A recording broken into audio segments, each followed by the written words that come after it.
Jell-O. The Jell-O program, starring Jack Benny, with Mary Livingston, Phil Harris, Dennis Day, and yours truly, Don Wilson. The orchestra opens the program with I Must Have One Kiss, Kiss, Kiss.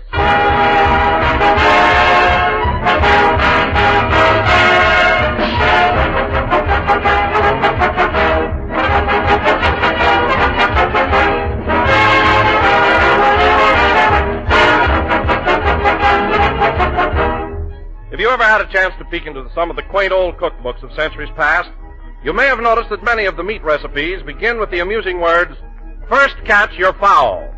Well, in much the same way, many of the finest dessert recipes today might begin with, "First get some Jell-O, for with Jell-O in your kitchen cupboard, you're all set to make some of the grandest desserts you ever dreamed of." No matter how you serve it, Jell-O will prove the masterpiece of the meal. Perfectly plain in a mold of brilliant color, crimson strawberry, golden lemon, or sea green lime. Cut into shimmering little cubes or whipped up into a beautiful fluffy lightness, or molded in colorful layers. Jell-O is always extra good because it has extra rich flavor, a flavor that rivals the real ripe fruit itself. Just be sure to get genuine Jell-O when you buy, because the name Jell-O is a trademark, the property of General Foods. So look for those big red letters on the box.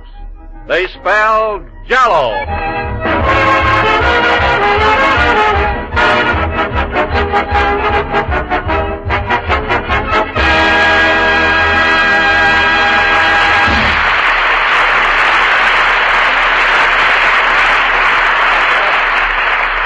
That was I Must Have One More Kiss, Kiss, Kiss, played by the orchestra. And now, ladies and gentlemen, once again we bring you our master of ceremonies, that genial host of Beverly Hills, whose Thanksgiving party last Thursday will never be forgotten. I'll never forget it. Quiet, Mary. A man who spared no expense to ensure the success of this delightful occasion. Mary, please. A man whose social gatherings have made him the talk of the film colony. Thank you, Don. A host at whose dinners the second cup of coffee is always free, Jack Benny.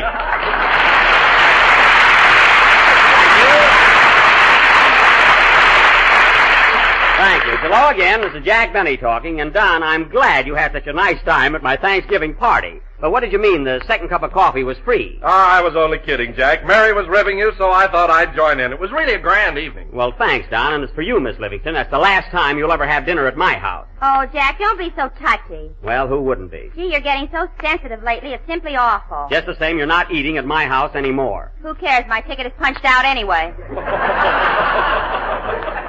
My, that's comical. You know, it seems strange, Mary, but you're the only one that gets bored when I invite the gang over. Hey, Phil. What is it, Jackson? Did you have a good time at my Thanksgiving party? Yeah, it's the first time I ever got a hangover from a turkey. Phil, you don't have to tell me how you got a hangover. You were doing all right long before you came to my house. What do you mean? When I opened the front door, you fell in like a body in a murder mystery. Not only that, you brought me a manhole cover. So don't blame it on the turkey, eh, Don? You're right, Jack. Firstly, I thought the turkey had a delicious flavor, although it was a little tough. Tough? Why, Don, how can you say that? It was as tender as it could be. That turkey wasn't a bit tough. Go on, it had muscles like Earl Lederman. Oh, it did. Well, it's too bad it was so virile. Next time I'll get a turkey that walks around with his wing on his hip.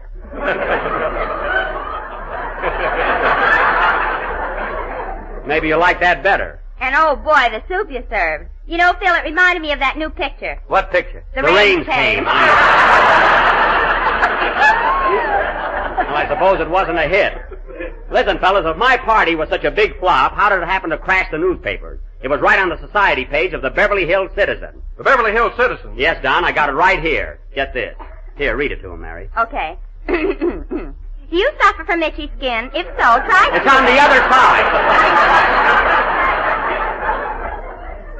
Here, give me that. I'll read it. Listen, fellas. Jack Benny entertains. That's the headline. Last Thursday night, at his cozy home on Roxbury Drive, Jack Benny, star of stage, screen, and radio, gave the outstanding party of the social season. Among those present were Mary Livingston, Don Wilson, Mrs. Lucretia Day and her son Dennis, Phil Harris, Andy Devine, and Mr. Homer T. Schmink. Homer T. Schmink? Who was he? Oh, he was the fellow that delivered the ice cream and wouldn't go home.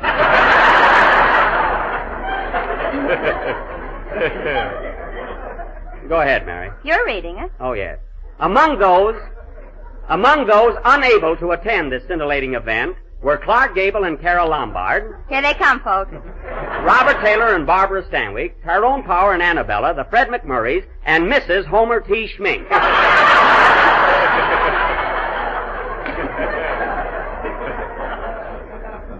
A good time was had by all. How's that for a write-up? Let me see that, Jack. Here you are, Mary. Look at that big print on top. Jack Benny Entertains. Yeah, look at that little print at the bottom. ADVT. ADVT. Yes, that means an ad, and you paid for it.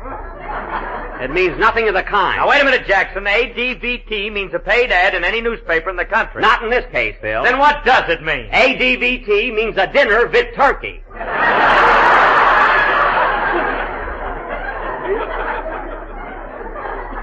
That's what it means. Vit turkey? Yes, vit turkey. Oh, Jack, you're wonderful. All right, Mary, I don't care what you say. I consider that a very lovely notice. It certainly was, Jack. It certainly was, Jack. And you know what I enjoyed most at the party? What, Don? The games we played afterwards. Gee, it was fun, wasn't it? Yeah, those games are silly, but it's great when you play the old ones, like spin the bottle, pin the tail on the donkey. Holy smokes, did we play games? Yes, Phil, we pinned the tail on you 8 times, and you didn't even feel it. And you know why. No fooling. Say, Jackson, I meant to ask you something. Who was that cute girl I was dancing with all evening? Forget it, Phil. Oh, no. Who was that girl I was dancing with? You know, the one in the ermine wrap. Phil, I said forget it. Forget it nothing. She was a cute kid, and I want to call her up. All right, Phil, that cutie was Carmichael. That's who you were dancing with. I thought she had a cold nose.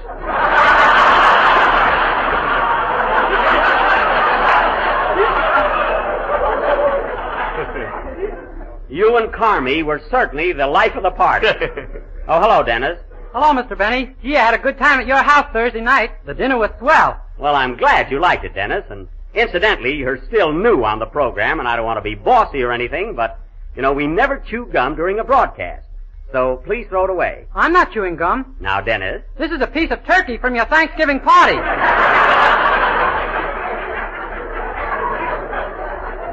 Oh, well, you must have got the only tough piece. Your mother didn't have any trouble, Dennis. She had 2 wings and a drumstick. Where is she? Flat on her back.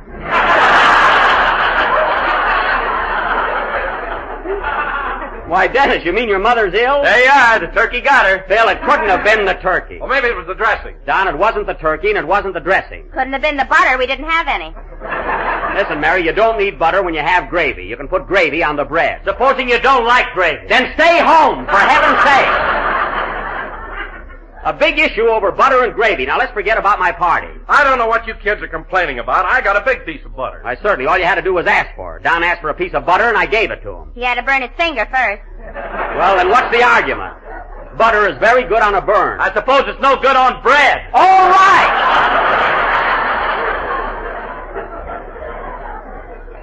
The next time you fellas come to my house, I'm going to have nothing but butter.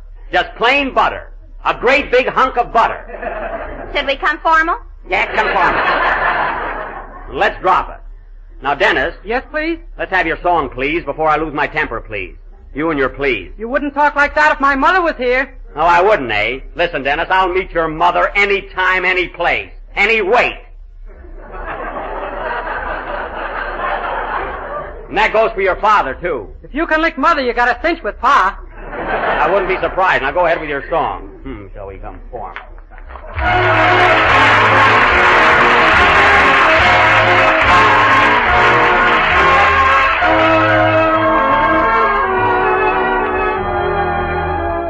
Faithful forever, whatever I do, remember I'm true. Remember that. Faithful forever and thankful for you, I'll keep smiling through. Remember that we may be apart now and then, but I'll hold you in my heart till you're in my arms again. Faithful forever, I promise to be. So always have faith in me. For our love was fated, you were created just for me. And so if ever we're separated, I will be faithful forever. I promise to be. So always have faith.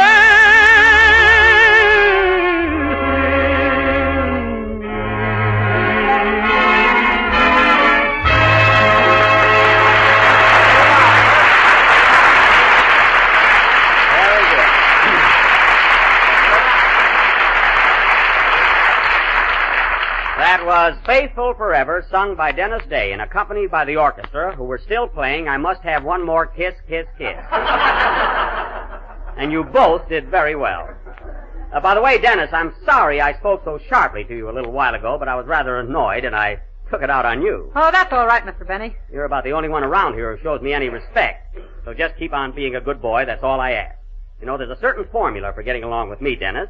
Be grateful, act polite. And let Jack save your money.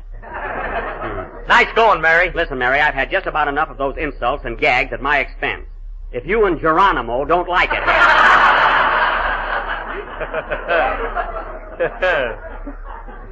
Why don't you go out and get your own program? We've been thinking about that. Oh, you have? Sure, there are plenty of jobs for a guy like me. Oh, there are. Well, Phil, let me ask you something. Have you ever driven your car across the Mojave Desert? Sure, why? Well, did you ever notice that just before you start across the desert, right on the edge of it, there's a gas station that says Last Chance? Yeah, what about it? Well, 3 years ago, when you got a job on this program, I was that gas station. Just remember that. What are you talking about? 3 years ago, my band was the hottest thing in town. Sure it was the hottest thing in town. You were working in a barbecue pit.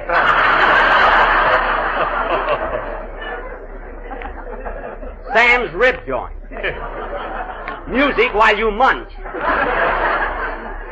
So don't tell me. Well, we all have our ups and downs. I'm considered the top band leader today. Oh, you are, eh? Right now, I'm at the pinnacle of my career. Pinnacle. Oh, boy, what a guy. You know, Phil, sometimes when I look at you, all I can do is shake my head. Just shake my head. You wouldn't if you could stop it. A good stiff collar will take care of that. And you, Miss Livingston, what I said about Mr. Harris goes for you, too. You're very lucky to be here. Is that so? Yes, that's so. You were on this program 2 years before you realized I wasn't a floor walker. And take that pencil out of your hair.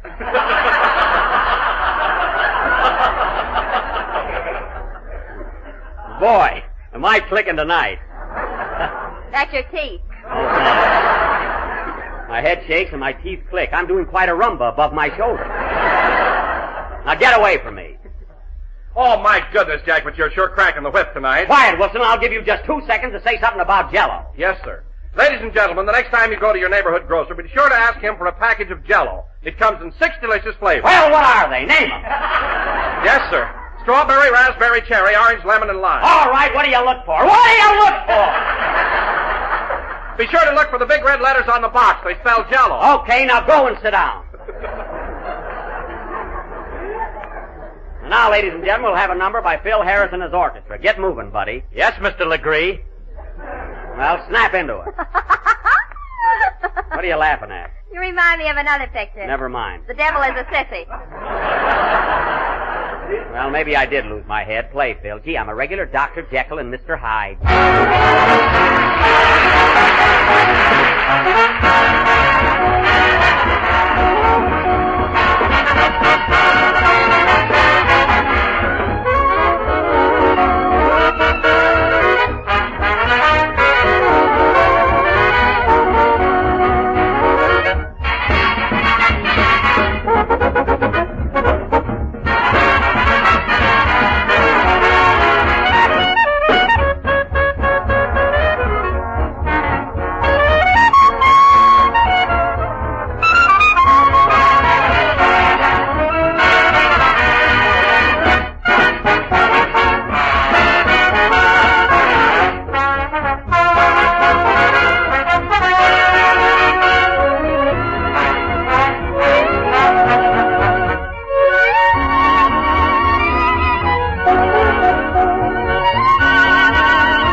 that was East of the Border, played by Phil Harris and his orchestra. And now, ladies and gentlemen... Wait a minute, that was south of the border. I know, Phil, that was just my way of saying you were off the beam.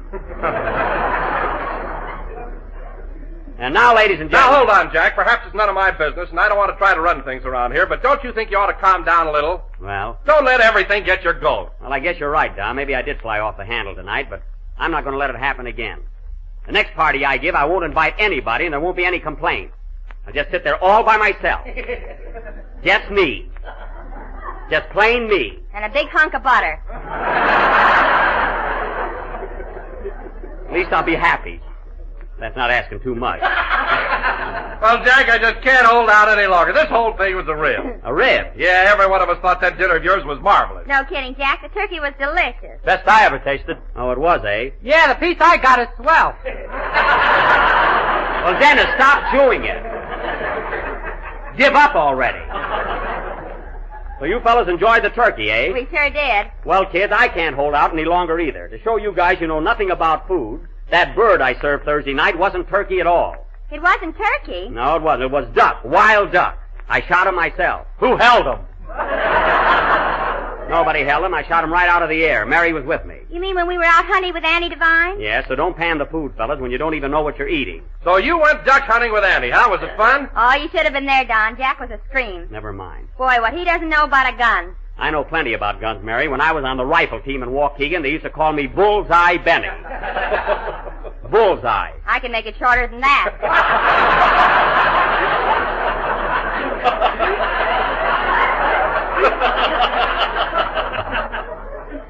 All right, forget it. What happened at the duck hunt, Barry? Well, It's not important. Jack and I left Tuesday and stayed overnight at Andy's ranch. I see. And about 4 o'clock the next morning, I was down in the kitchen helping Andy's mother get breakfast. Uh-huh. Well, anyway, Andy went upstairs to wake up Jack. And pretty soon we heard him hollering, "Hey, Buck, it's 4 o'clock. Hey, Buck, it's 4 o'clock. Come on, we gotta get going. Hello again. Oh, hello, Andy. What's the matter? Well, if you want to shoot any ducks, we better get started. Okay, Andy. I'll be dressed in a minute. Oh, boy, I'm tired. Gee, Buck, you sure look funny in that nightgown. What's wrong with my nightgown? You look like a bride with that long train. That's not a train. My zipper got caught in the sheet.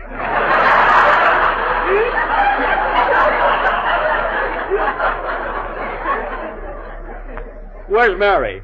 She's downstairs with Ma getting breakfast ready. What, Mary Livingston up at 4 o'clock in the morning? Oh, boy, I bet she's grouchy. Oh, no, Buck, she's cheerful as a lark. Oh, she can't be. She is, too. I'm telling the story. Oh. Well, anyway, Don, Andy came downstairs and Jack went over to the bunkhouse to wake up Rochester. Oh, was Rochester with you? Yeah, Jack thought he'd make a good retriever. So Jack went over to get Rochester, and he had an awful time waking him up. You could hear him yelling at the top of his voice. Rochester. Hey, Rochester. Come on, Rochester. Rochester, we gotta get going.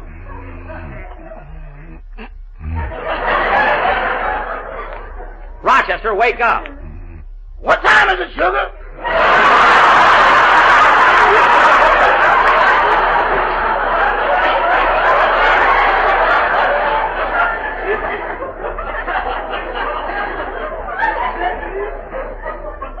It's 4 o'clock and it's me. Now get up. Can I sleep a little longer? No, you can't. The ducks are waiting for us. Boss, anything that waits for me at 4 o'clock in the morning better pull up a chair and relax. Don't be silly, Rochester. How can a duck pull up a chair? Sit down, boss, and we'll discuss it. Never mind. Now, you get up out of that bed and make it snappy. Come on. It's dark outside. Now, quit stalling. I'll give you just 3 to get up. 1, 2, 3. Rochester, if you don't get up right away, you're going to miss breakfast. I'm going to score on lunch, too.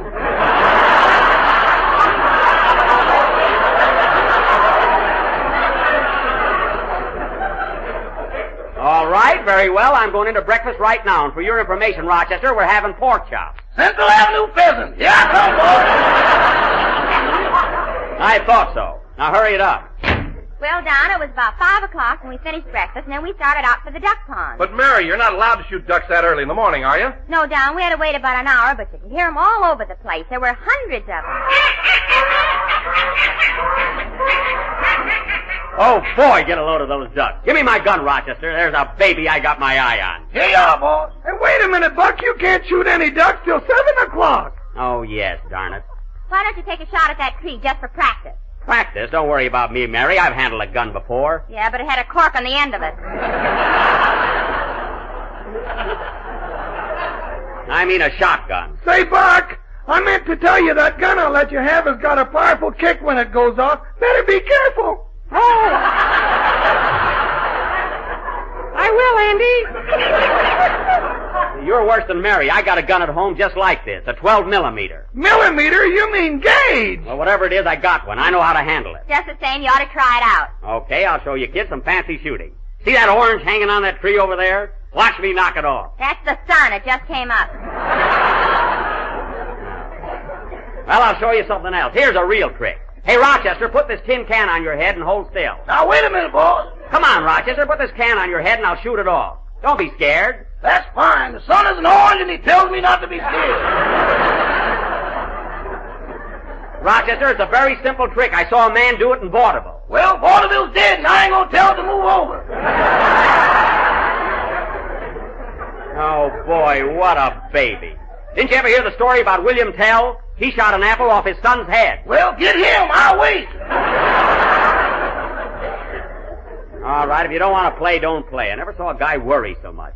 Hey, Andy, come here a minute. Well, what do you want, Buck? Hold your cigarette up in the air. I'll shoot it out of your fingers. Nothing doing, Buck. I gotta unlace my shoes tonight. Oh, what a game. No one's game to do anything. Well, if you want to try out the gun, why don't you shoot at that elm tree over there? All right, I'll bore a hole right through it. Now, be careful of that gun. It kicks like a mule. Oh, Andy, let me alone, will you? Now watch, everybody. I'm aiming right for that tree. Suppose I don't know how to hold a gun, eh? Now, wait a minute, Buck. Just close one eye. Oh, that's right. Then take your finger out of your ear. Mary, don't distract me. All right, here I go. Ready, aim, fire. Ooh. You missed it, Buck. Yeah. Pick me up, Andy.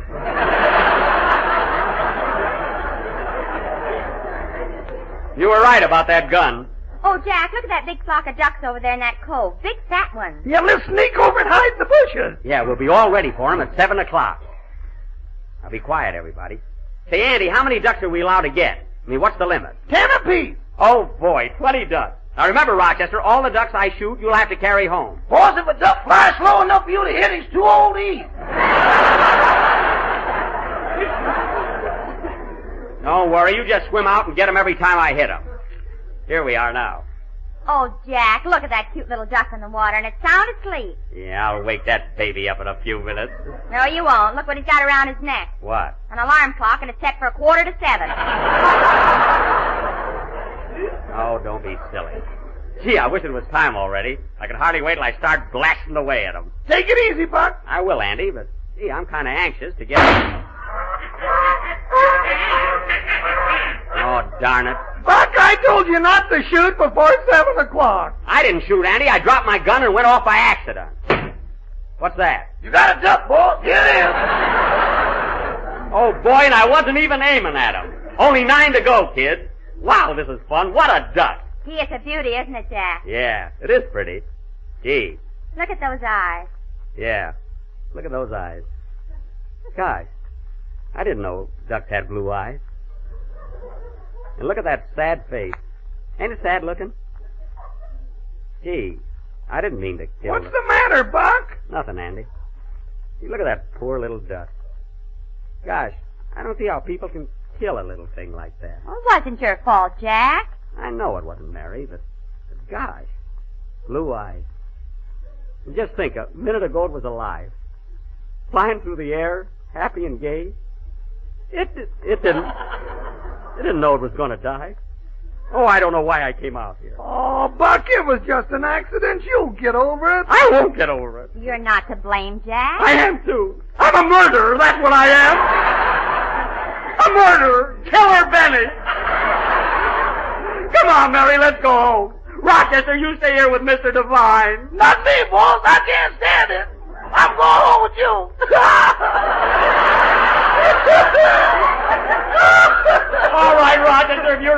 Dad put down that duck. So long, Andy. So long, Bucky. So long. So you...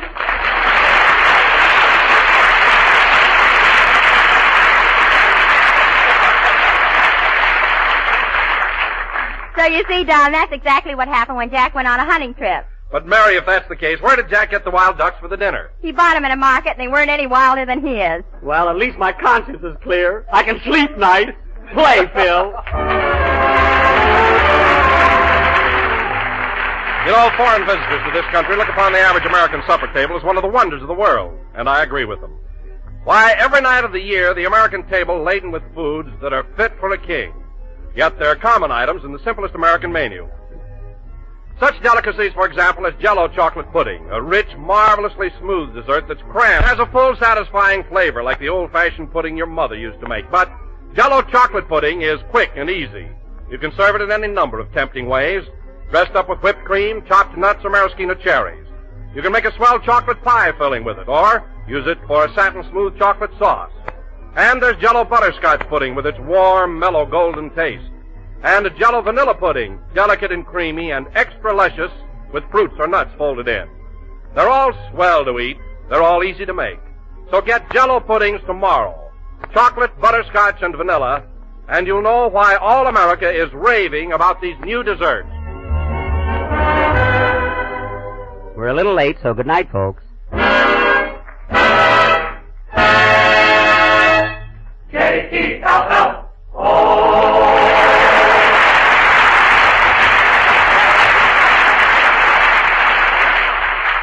This is the National Broadcasting Company.